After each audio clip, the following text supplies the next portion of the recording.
Tenían miedo de que algo malo pudiera pasar y muchos se enteraron por la televisión de que sus hijos, maridos, habían muerto en el accidente de la Hullera vasco-leonesa. Es lo que están declarando ante el juez los familiares de los 6 mineros que fallecieron en el Pozo Emilio del Valle por un escape de gas grisú. Temor a un accidente y falta de comunicación por parte de la empresa. Esta es la 4ª semana de juicio por el fatal accidente.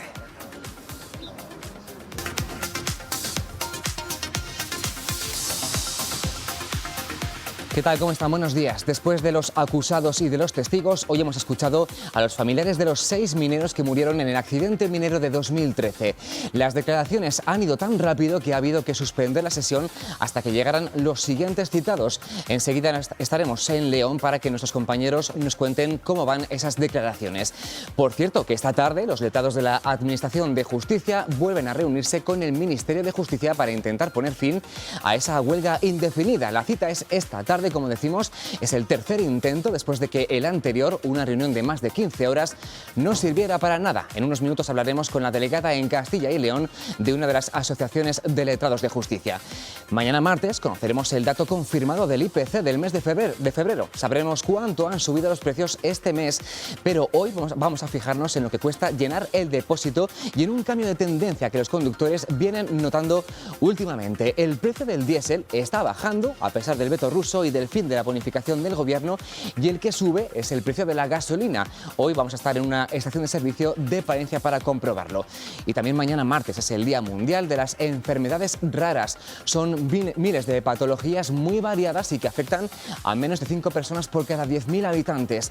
Aquí en Castilla y León hay más de 190.000 casos y hoy en el análisis comprobaremos qué supone y nos fijaremos especialmente en el diagnóstico, que suele tardar incluso 10 años en llegar.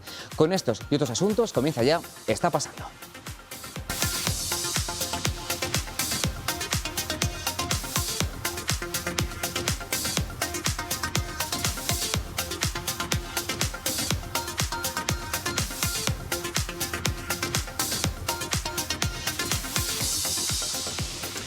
Una semana más tenemos que empezar el programa hablando del juicio por el accidente del Pozo Emilio del Valle en la Pola de Gordón, en el que, recuerden, murieron 6 mineros en 2013. La de hoy lunes es la 9ª sesión y después de escuchar a los acusados y a los testigos, esta mañana, Natalia, ha sido el turno de los familiares de los trabajadores que perdieron la vida en ese accidente.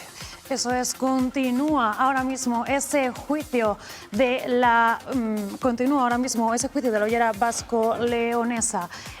En su 9ª sesión, hoy le tocaba el turno a 7 personas, entre ellas los familiares de los mineros fallecidos en el Pozo Emilio. Hemos escuchado el duro testimonio de cómo intentaban localizar a algunos de ellos cuando ya estaban muertos. Eso sí, las declaraciones han ido con bastante rapidez y varios testigos previstos para hoy no llegaban a primera hora de la mañana, por lo que se suspendía la sesión hasta las 11:15. Natalia García. Nueva semana en el juicio por el accidente de la Hullera vasco-leonesa. Hoy han comenzado las declaraciones de los familiares. Han sido breves, pero también bastante intensas, y en ellas han recordado que los familiares fallecidos tenían miedo a entrar en el pozo porque comentaban que la situación era anómala, que había mucho gas, y por eso referían a sus familiares que tenían ese temor por entrar a la mina. También han contado que en ningún momento les llamó la empresa, incluso se llegaron a enterar de que sus familiares habían fallecido por algunos vecinos o incluso por la televisión. De hecho, una de las viudas comentaba este momento en la declaración en el que decía que se enteró de que su marido había fallecido en la televisión. Y continúa esa nueva reunión entre los letrados de la Administración de Justicia y el Ministerio para intentar acercar posturas. Será esta tarde con el objetivo de que la negociación entre ambas partes avance después de un mes de paro indefinido que, recordemos, ha obligado ya a suspender más de 200.000 juicios. Entre los reclamos de los letrados está ese aumento salarial. Y con todas esas miradas puestas en la reunión de esta tarde, contamos hoy en directo con Silvia Santana, letrada de la Unión Progresista de Letrados de la Administración de Justicia de Castilla y León. Silvia, muy buenos días. Buenos días. En primer lugar, ¿qué esperáis de cara a la reunión de esta tarde? Bueno, pues esperamos que esta reunión se desarrolle en los mismos términos que se desarrolló la reunión del viernes pasado.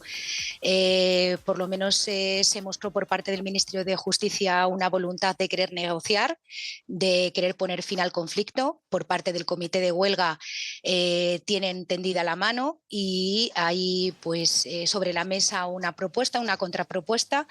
Y esperemos pues que se siga trabajando en esa línea. Después de varios intentos fallidos de una reunión que duró, recordemos, 15 horas y de esa última del viernes pasado, no sé si hay posibilidades de que esas posturas entre ambas partes se vayan acercando.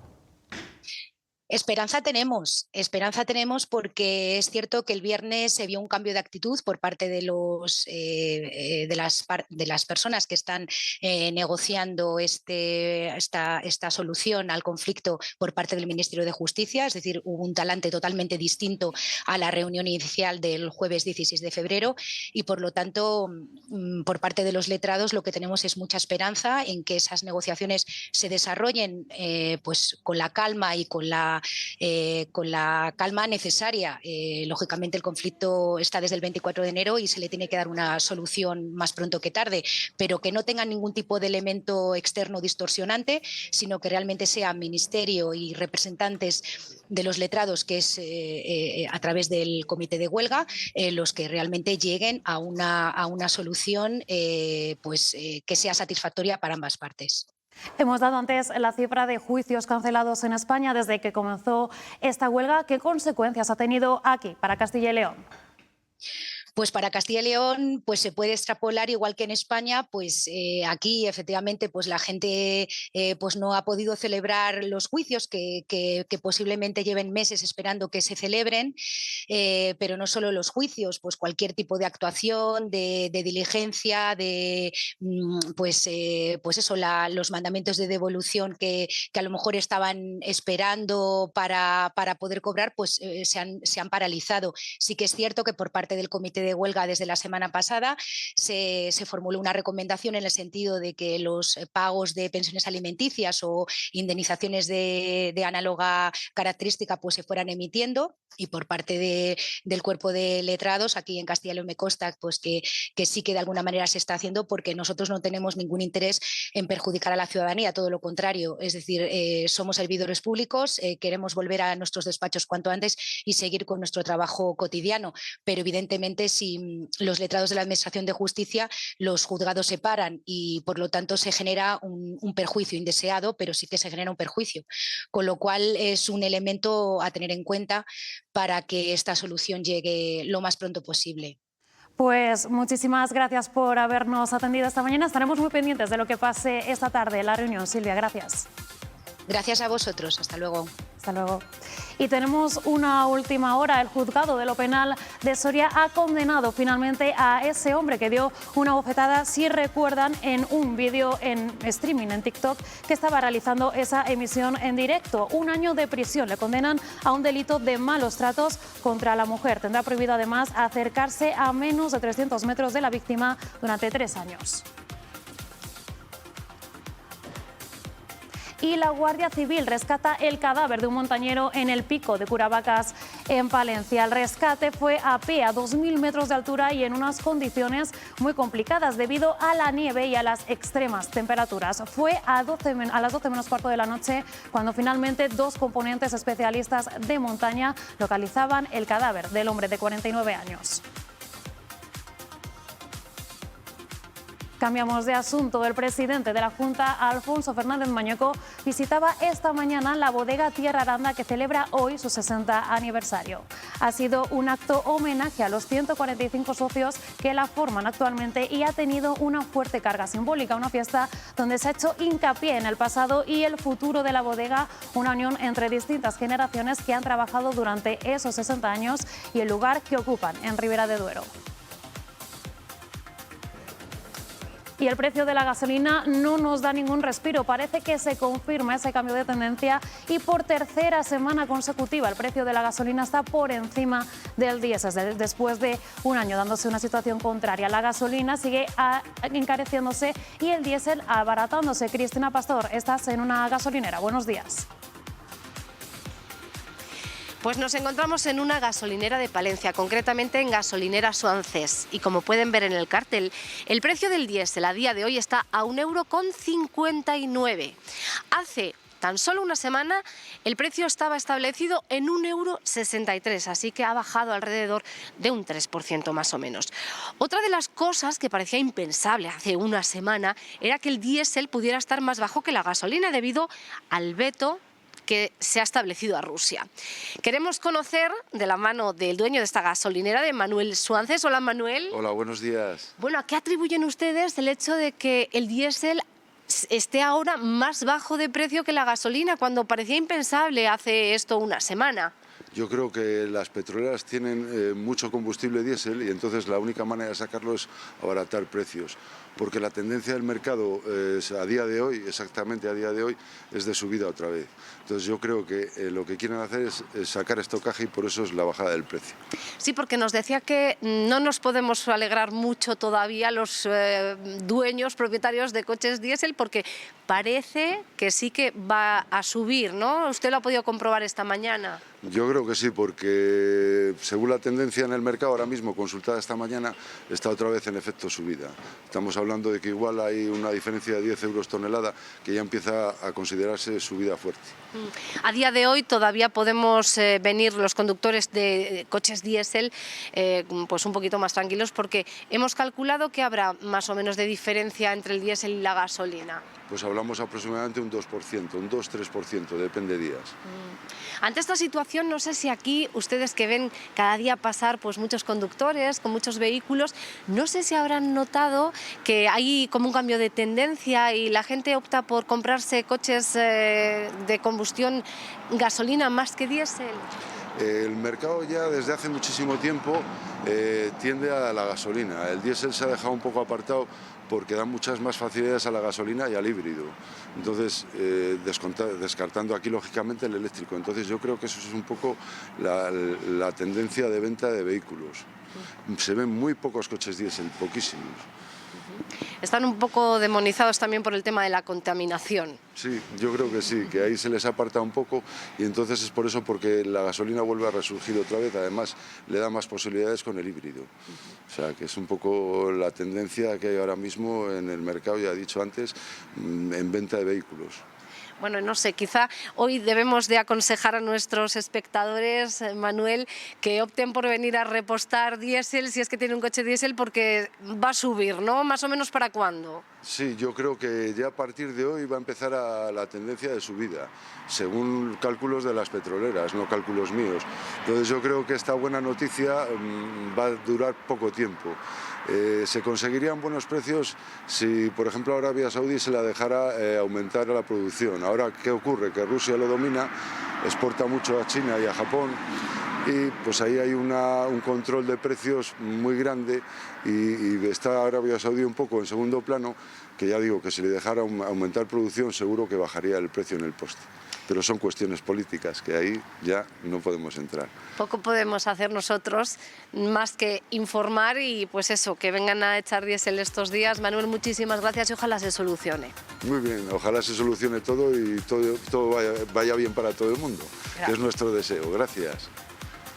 Bueno, nos quedamos con esos consejos y en menos de una hora está previsto que Vox registre su moción de censura contra Pedro Sánchez en el Congreso de los Diputados. El candidato elegido por la formación verde, recordemos, es el economista Ramón Tamames. Se trata de la sexta moción de censura de la democracia y la segunda impulsada por Vox durante esta legislatura. La fecha está en manos de la mesa del Congreso, pero no se espera que sea antes de mediados de marzo. Santiago Abascal ha pedido al Partido Popular apoyar la moción de censura para acabar, dice, con el peor gobierno de España en décadas.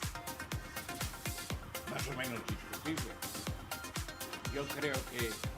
Y después de este repaso de la actualidad, ya nos vamos a ver qué es lo que tenemos preparado para hoy, Edu. Y vamos a hablar a continuación, gracias Natalia, de enfermedades raras. Se conmemora el último día de febrero porque es un mes un poco especial, raro si quieren llamarlo así, porque tiene 28 días, excepto los años bisiestos que tiene 29.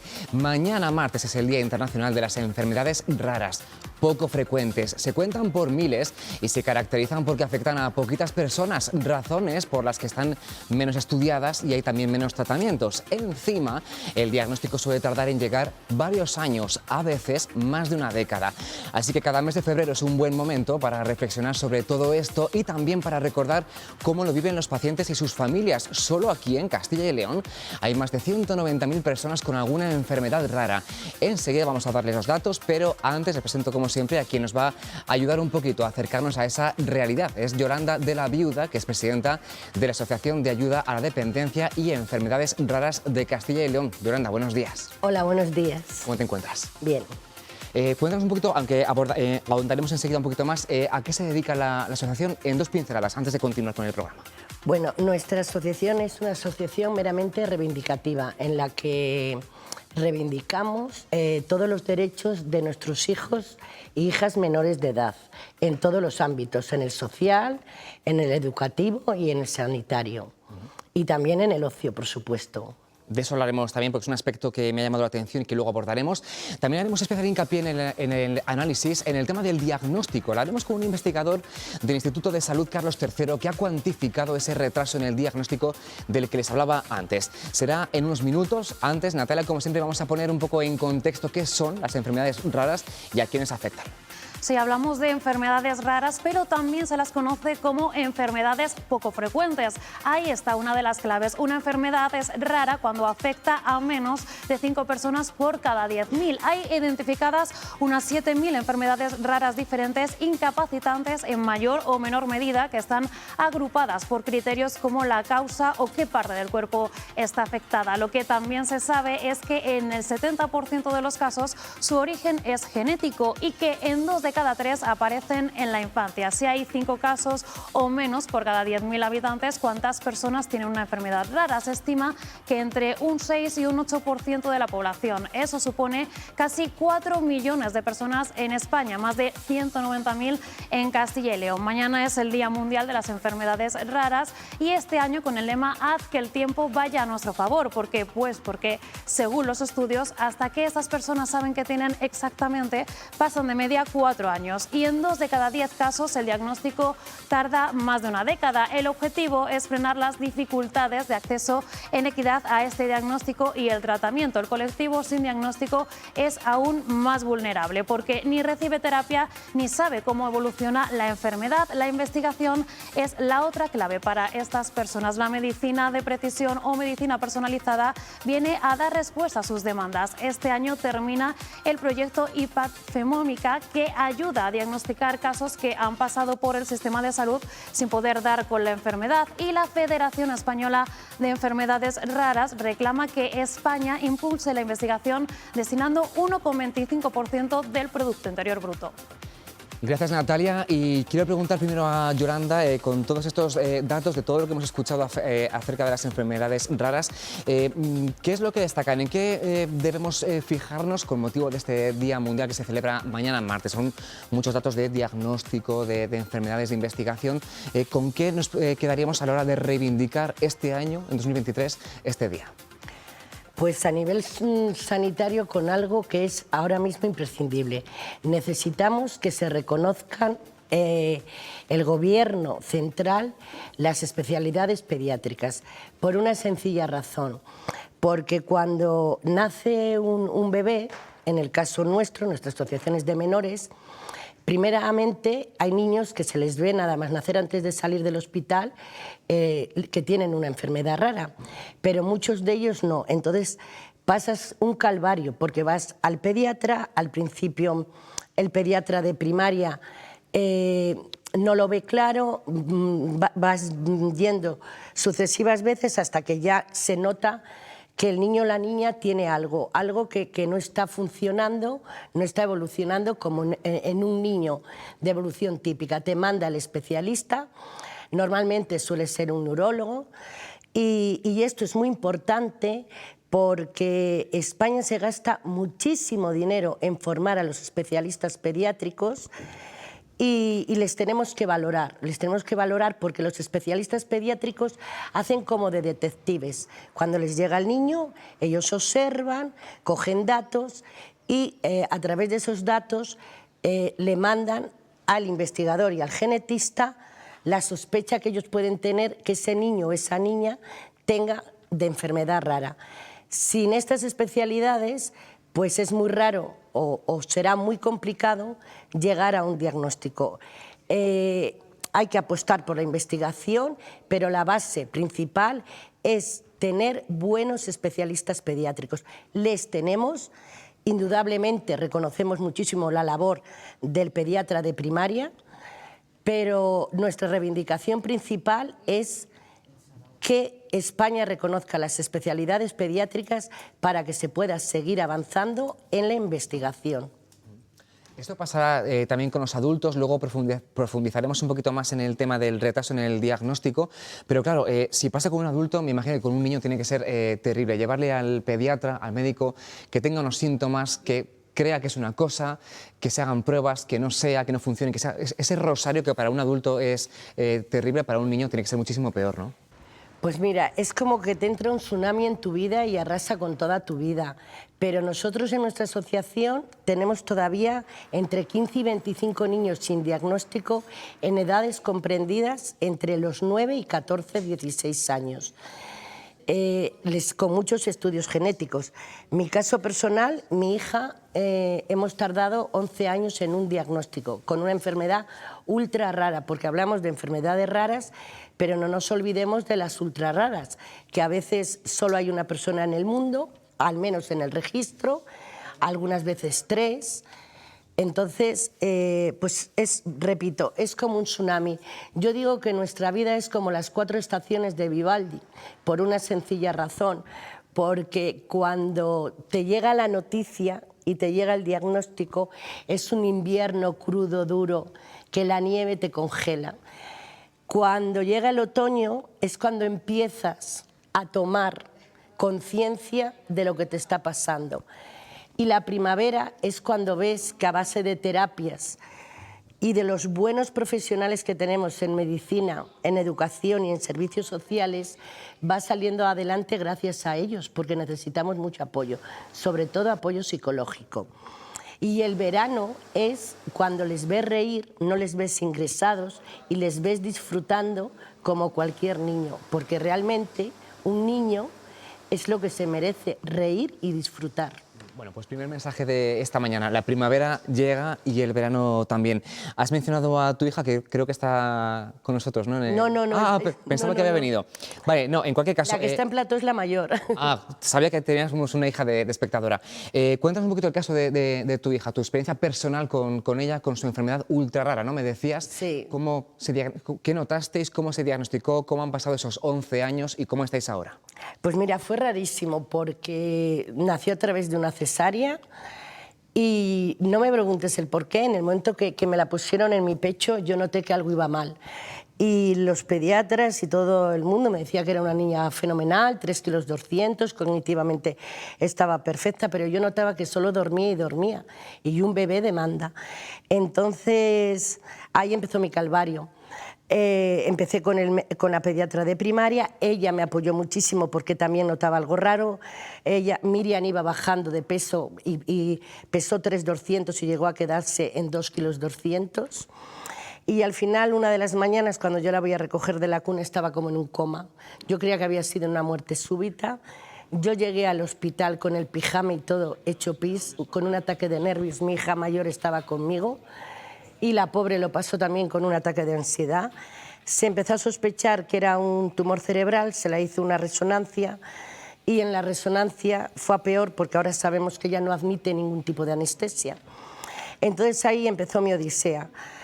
El primer diagnóstico fue que tenía lisina en sangre, no metabolizaba, perdón, la lisina, lo que quiere decir que la provocaba amonio en sangre, y de ahí nos fuimos al San Juan de Dios de Barcelona y luego al 12 de octubre de Madrid. Pero yo veía que no era suficiente y entonces nos fuimos a la clínica de Navarra y se la hizo una dieta pobre en lisina que a fecha de hoy sigue. Llegó la doctora Melero, Alejandra, desde aquí un fuerte abrazo, y era la neuróloga de Miriam y ella dijo que no estaba de acuerdo al 100% con este diagnóstico y se empezó a investigar. Miriam ya tenía 7, 8 años, te lo estoy contando, Y siempre hemos hecho terapias, porque aunque no haya diagnóstico, yo aconsejo a todos los papás y a todas las mamás que por favor no dejen de hacer terapias, logopeda, fisio, estimulación. Es muy importante para el niño empezar o la niña desde pequeños a hacer terapias. Bueno, entonces se empezó a investigar, se la siguió haciendo estudios genéticos y no salía absolutamente nada.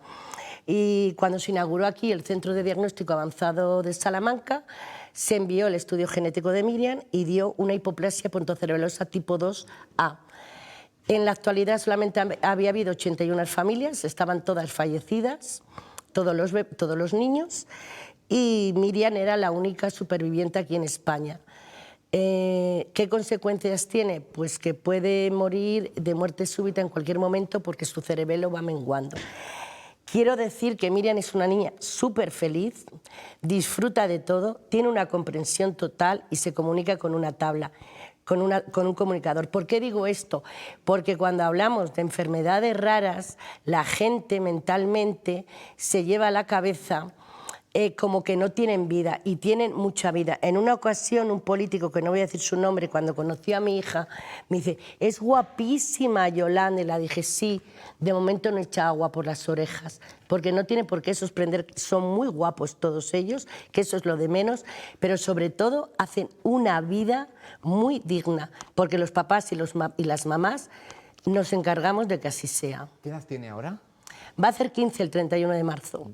Y para vuestra familia, ¿qué supuso dar con este diagnóstico, pues ser, como decías, la única superviviente en España? O sea, ¿cómo cambia la vida a una familia cuando su hijo tiene una enfermedad rara? Pues mira, yo personalmente, imagínate que yo ya tenía asimilado que era un problema metabólico, y de repente me encuentro que esa mañana nos reunimos con el genetista, un genetista también maravilloso, Juan Tellerías, la neuróloga Alejandra Melero y otra neuróloga, Marga de Castro, y nos dan el diagnóstico. Estábamos mi exmarido, mi hija mayor y yo. Yo quería morirme, sinceramente quería morirme, no me lo podía llegar a creer. Yo estuve 3 días en la cama, no era capaz de coger las riendas de mi vida, gracias a mi hija mayor que tiró en esos 3 días. Pero luego digo, no ha cambiado nada, Miriam es la misma, Miriam está aquí y hay que luchar porque esté aquí y porque sea muy feliz como hemos hecho hasta ahora. Y luego tengo mi amiga Marta que me decía: Miriam va a ser la excepción. Y de hecho Miriam va a ser la excepción porque la doctora Marga de Castro lo llevó a un congreso internacional. Y la verdad que nadie se creía cómo está Miriam, ningún niño caminaba con una hipoplasia como la de Miriam. Miriam camina, tiene mucha comprensión, y que se sepa, ninguno había llegado hasta los 15 años, o sea, Miriam va a ser la excepción. Va a ser la excepción, y no sé si su caso también está sirviendo para cambiar un poco, pues eso, el diagnóstico, acelerarlo en el caso de otros niños con esta misma patología, o eso, su caso ha servido para añadir más conocimiento, más ciencia, más investigación. Pues mira, te tengo que decir que hace un año apareció otro niño con 18 años que va a hacer ahora, Ander. Un besito desde aquí, Ander. No es el mismo porque depende del gen, tiene hipoplasia pontocerebelosa tipo 2E. Pero bueno, yo le digo su hermano genético, porque al final te sientes muy sola cuando está ella sola, pero bueno, te da mucha esperanza ver otro niño mayor que ella. Bueno, pues hablamos de ese retraso del diagnóstico, 11 años en vuestro caso. Un grupo de científicos del Instituto de Investigación de Enfermedades Raras del Instituto de Salud Carlos III, entre los que hay una investigadora del Hospital Clínico de Valladolid, por cierto, ha cuantificado el tiempo que pasa entre los primeros síntomas y el diagnóstico de una de esas enfermedades. En un artículo publicado hace poco, en noviembre, en la revista Orphanet Journal of Rare Diseases, analizan por primera vez esos tiempos con datos de los últimos 60 años. Juan Benito Lozano es otro de los autores de ese trabajo y nos acompaña, como ven, mediante videollamada. Juan, buenos días. Hola, buenos días. Bueno, hay como grandes conclusiones de este estudio, como por ejemplo que más de la mitad de los afectados por una enfermedad rara sufre retrasos en el diagnóstico, un retraso que va de entre los 4 o 6 años, ¿no?, según el estudio vuestro. Sí, efectivamente, la principal conclusión es que más de la mitad de las personas con una enfermedad rara en España han sufrido retraso diagnóstico, es decir, han tardado más de un año en obtener el diagnóstico. Y en concreto, 1 de cada 5, el 20,9%, ha tardado más de 10 años en obtenerlo. También se ha cuantificado el tiempo medio desde que inicia los síntomas de una persona hasta que se obtiene el diagnóstico y ha sido superior a los 6 años. No sé si en ese estudio de los últimos 60 años, Juan, también se identifica un poco las razones de estos retrasos en el diagnóstico. ¿A qué se debe que se tarden 4, 5, 10 años? Bueno, pues lo cierto es que no hay una lista clara y concreta de causas del retraso diagnóstico, pero sí que podemos mencionar algunas de ellas. En primer lugar, la falta de conocimiento científico del conjunto de todas las enfermedades raras que existen, ya que se estima, como ha dicho la compañera al principio, que existían entre 6.000 y 8.000 enfermedades raras. En segundo lugar, pues la presencia de síntomas poco específicos que afectan que también se comparten con otras enfermedades raras. En tercer lugar, los tiempos desde que se acude a una cita médica, desde que se le realiza una prueba o hasta que se obtiene el diagnóstico. Y en cuarto lugar, pues la escasez de pruebas diagnósticas específicas.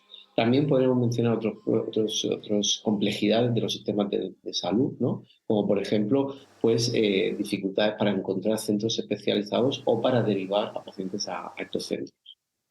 Juan, como avanzaba yo antes, el estudio que presentasteis en noviembre va del año 1960 hasta 2021. Es mucho tiempo, me imagino que esto habrá mejorado, ¿no? Que a día de hoy esos porcentajes, esos retrasos no serán los de hace 60, ni 50, ni 10, ni 20 años. Claro, efectivamente, como comentas, los datos son obtenidos del registro de pacientes con enfermedades raras del Instituto de Salud Carlos III, que me gustaría también, pues desde aquí, si nos está viendo pues alguna persona con enfermedad rara, algún familiar, pues que está abierto a que se puedan registrar libremente. Y los datos se han obtenido de personas, pues eso, desde antes de la década de 1960 hasta el año 2021. Y lo que se ha obtenido lo que se ha visto es que se ha ido reduciendo significativamente el tiempo que se tarda en obtener el diagnóstico y el retraso diagnóstico.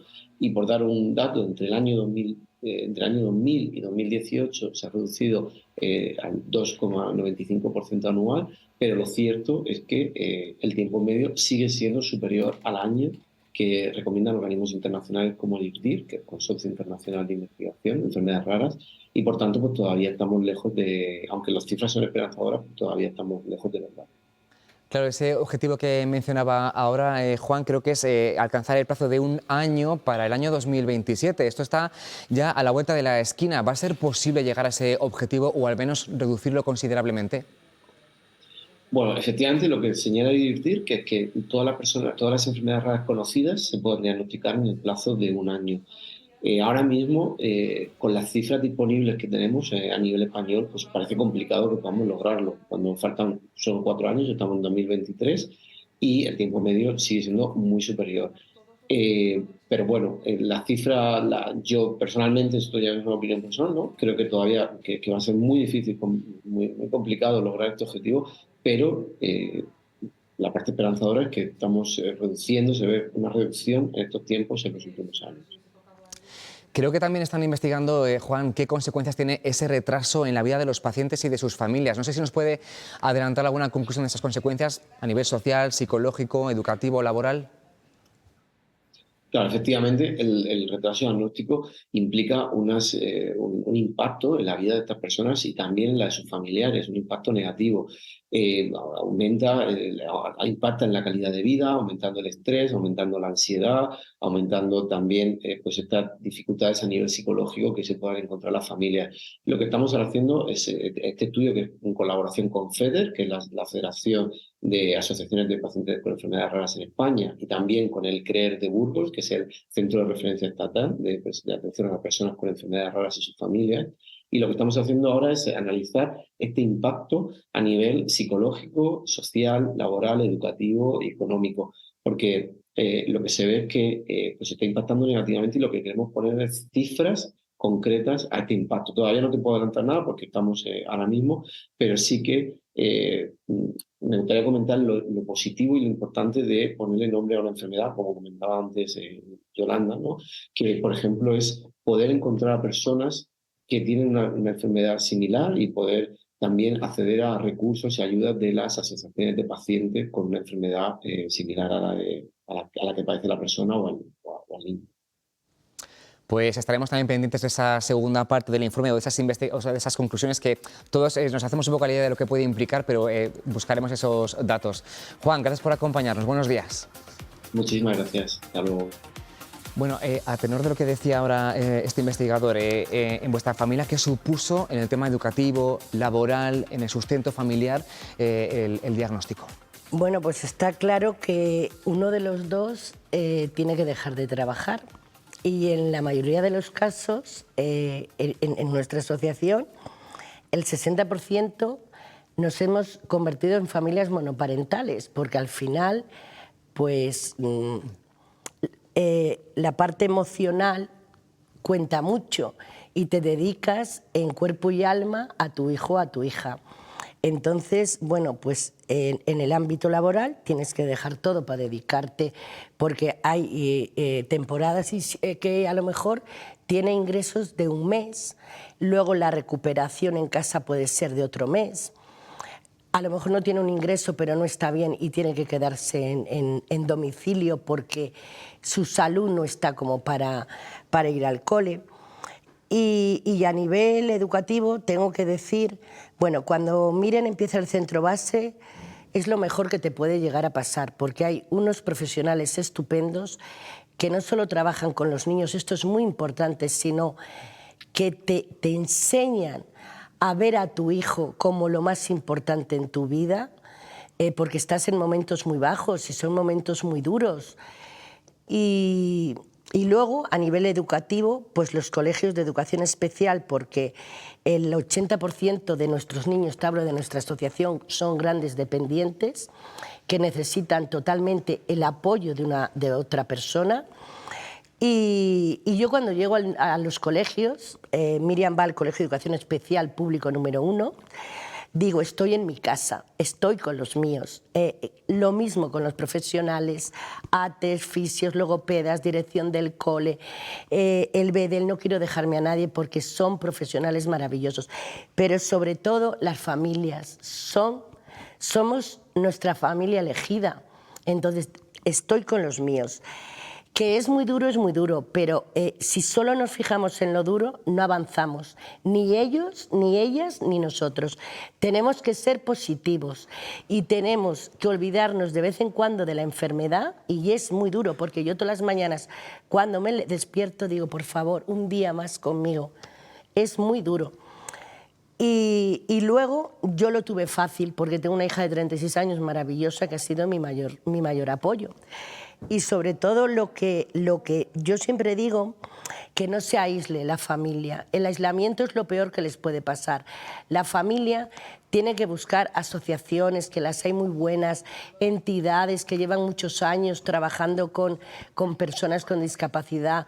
No pueden aislarse, hay que vivir en sociedad, eso es muy importante para el niño, la niña y para la propia familia. Decías, Yolanda, tienes de repente pues, una persona gran dependiente en casa, a lo mejor con un sueldo menos en casa. Esto requiere mucha ayuda, la dependencia.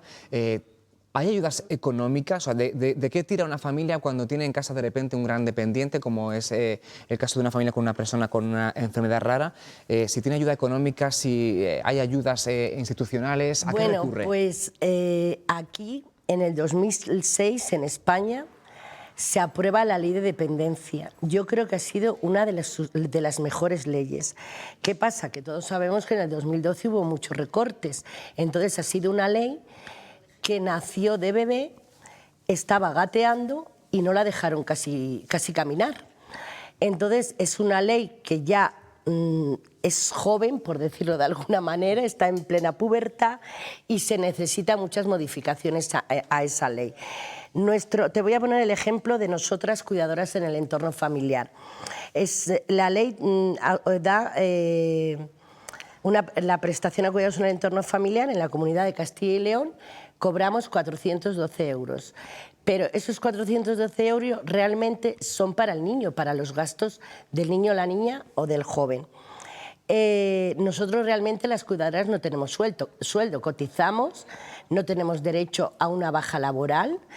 Si estás ingresada es un problema muy grave porque lo que no queremos es en un ingreso que tu hijo o tu hija vaya a un centro residencial.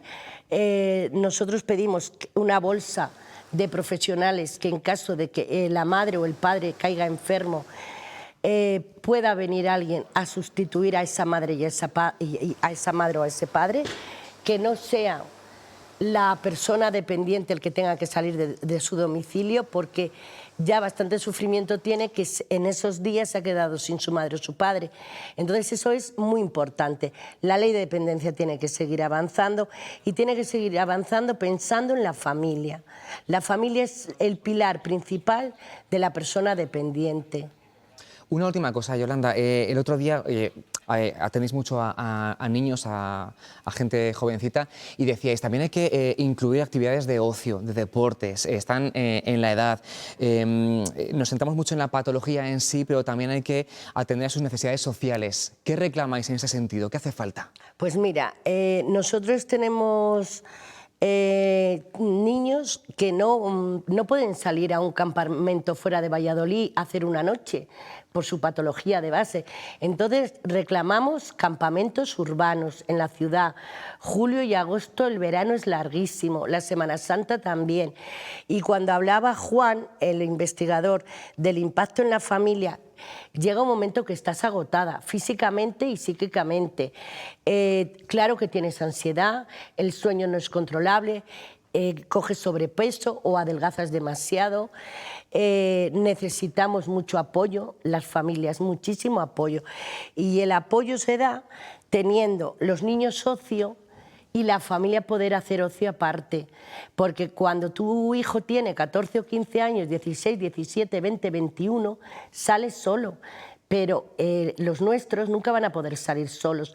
Pero voy más allá. Un niño de esas edades no quiere ya ir con papá o con mamá. Quiere ir con iguales como él. Entonces, ¿qué se necesita? Es verdad que aquí en la ciudad, por ejemplo, están los fines de semana, vaya tarde, o menudo fin de semana, pero ellos realmente no tienen cabida. Si no van acompañados de una persona que puede ser un asistente personal de su propia edad, ni siquiera se te pasa por la cabeza dejarles ir, porque estarían totalmente desprotegidos. Entonces hay que pensar en el ocio para ellos, y que no se nos puede olvidar que el ocio es un derecho para ellos que contempla la Constitución española en el artículo 49. Eso es muy importante. Pero si me refiero al ocio en las ciudades, en el medio rural es inexistente. Pero mira, aparte del ocio, tengo que reivindicar el medio rural. A nosotros nos llegan a veces a la asociación familias con hijos y hijas de 12 y 14 años que no tienen diagnóstico y ni siquiera valorada la ley de dependencia, porque nadie les ha dicho que su hijo tenía una discapacidad y era dependiente. Iban a un colegio ordinario allí en el pueblo. Esto es muy importante.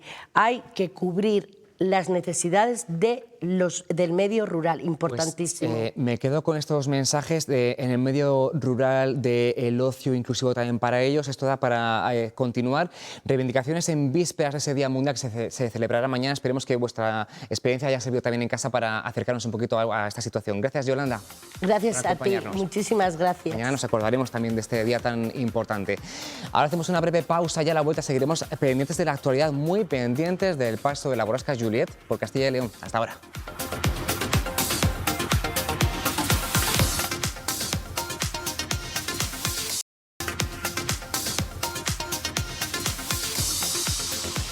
Es casi la 1:20 de la tarde, seguimos en directo aquí en Está Pasando, en las 7 de Castilla y León Televisión, y ahora vamos a hablarles de otra aplicación de los drones, esas pequeñas aeronaves no tripuladas en las tareas del campo. Natalia, los que utiliza ya una empresa de fertilizantes en la provincia de León, creo. Sí, las nuevas tecnologías también se están implantando para mejorar el trabajo en nuestros campos. En León hay agricultores que ya lo utilizan. Pablo Babrunoven, buenas tardes. Tú estás con uno de esos agricultores que también está utilizando el dron.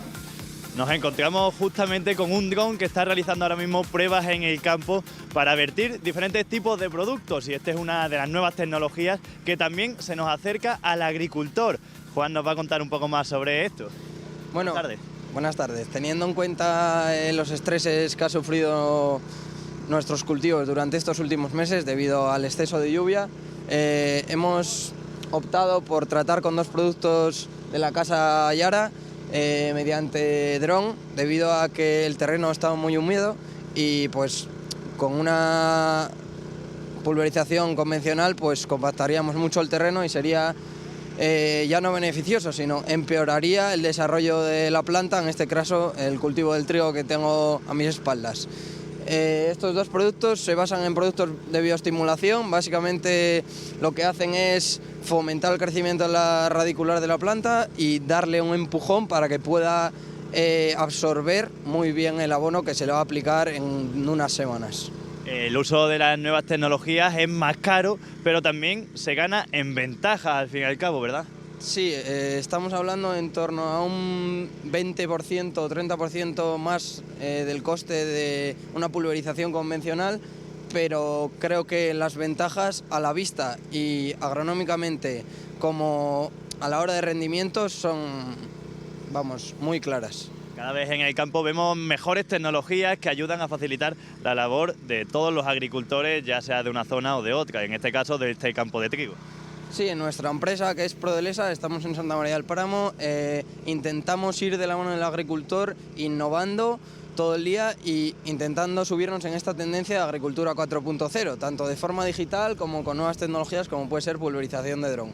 ¿Cómo es exactamente el funcionamiento del dron? Le echáis el producto, lo hacemos volar y él solo vierte el producto, ¿no? Lo va echando poco a poco, lo esparce. Sí, hoy estamos de mano de la empresa Agroxdrone, que es una empresa de Valladolid, y básicamente se resume en que ellos traen una cuba de mezclado en el cual se echa agua como el producto.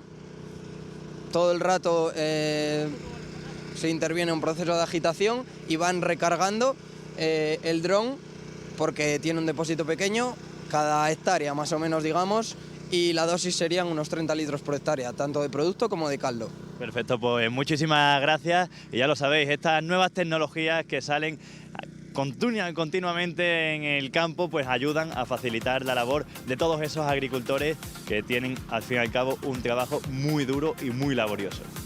Eso es, Pablo, un trabajo que está ayudando también a reforzar con drones en el campo. Muchas gracias. Y ya estamos notando cómo ha llegado la borrasca Juliet, porque hoy nos hemos levantado con temperaturas más bajas. Se ha activado la alerta naranja en todo Castilla y León debido a esa masa de aire frío de origen ártico que ha entrado ya en la península. Se esperan temperaturas de hasta 10 grados bajo cero y nevadas en algunas zonas como Ávila, Burgos o Soria, donde está nuestra compañera Andrea Altelarrea. Muy buenos días. ¿Se nota esa bajada brusca de temperaturas? Buenos días. Como veis, por la capital ya tenemos estos primeros copos que no han empezado a caer ahora, sino que a primera hora de la mañana ya los estábamos notando. Como veis, estamos en el Collado, una de las calles más transitadas de la capital, que hoy se nota que hay mucho menos gente por estas temperaturas gélidas con las que nos hemos levantado. Hoy las máximas aquí en Soria no superarán el grado, pero además es que las mínimas llegarán a registrar menos 10 grados bajo cero. Estas temperaturas se notan sobre todo en los comercios. Y como José Ramón, vendedor de la 11, que lleva aquí desde primera hora de la mañana, ¿verdad? Buenos días. Sí, buenos días. Ya llevamos aquí desde las 9 menos cuarto y bueno, ya puedes ver cómo está el collado, que está paradísimo, está flojo. Desde las 9 menos cuarto de la mañana, bien abrigados, porque te veo guantes, gorro, no nos falta de nada, ¿verdad? Nada, hay que estar bien abrigado, que si no, para estar un montón de horas aquí en la calle, pues hay que estar bien abrigado y bueno, pues un cafetito calentito de vez en cuando y ya está. José Ramón, ¿el frío en Soria es noticia o estamos acostumbrados nosotros a este frío? Pues bueno, lo que pasa es que nos han mal acostumbrado este año porque ha venido muy tarde y hacía solito y tal, y ahora ha venido las temperaturas de golpe frías, pero bueno, es que Soria es así, es Soria, sin más. Me comentabas antes que hoy las ventas se notan, ¿verdad? Hoy además estamos a final de mes. ¿Cómo afecta en días como hoy, con estas temperaturas gélidas que tenemos, a vuestras ventas? Pues claro que afecta porque si no hay público no puedes vender, eso está claro. Esto es la pescadilla que se muerde la cola. Si hay público se vende, si no hay público ni para pasear, pues no puedes vender nada. Y puede bajar la venta pues un 50 o más %.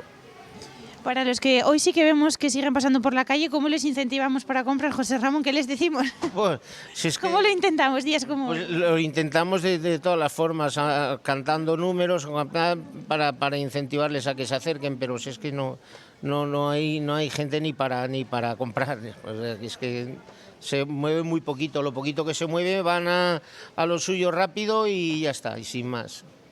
Hablamos de que ahora mismo es lunes por la mañana, poquita gente, pero es que esta tarde es previsible que veamos menos gente todavía en la calle. Sí, las tardes son malísimas, las tardes baja mucho más porque la gente no sale ya de casa. Por la mañana si tienen que hacer alguna compra o alguna cosa suelen salir a dar una vuelta o van al mercado o van a esto, pero ya las tardes con estos fríos no se mueve nada, no se mueve nada. ¿Cómo vas a pasar tú hoy el día, José Ramón? Pues bueno, pues aquí todo el día. Ahora pararemos a las 2 y volveremos a las 5 y lo que venga bienvenido sea. No podemos hacer otra cosa. Ya vendrán tiempos mejores. Eso siempre. Muchísimas gracias, José Ramón. Encantado. Venga. Bueno, pues como comentábamos, hoy se espera un día muy gélido en Soria porque las mínimas podrían caer hasta los menos 10 grados. Además, Soria es una de las provincias que está en alerta naranja por nieves y temperaturas extremas. Hoy podrían acumularse en la provincia hasta 5 centímetros de nieve. Pues gracias a Andrea, a abrigarse, que va a hacer mucho frío, sobre todo los que trabajan en la calle. Y llegamos al final de este programa y tengo que decirte una cosa, Natalia, hoy hacemos 100 programas de Está Pasando, así que aprovechamos a darte a ti las gracias a todo el equipo del programa y también a Pilar, que está en casa y que está a punto de volver a presentar Está Pasando. Y a ustedes les emplazo ya hasta mañana, que volveremos en directo como siempre a las 12:30 con toda la actualidad. Gracias. Y hasta mañana. Hasta mañana. Adiós.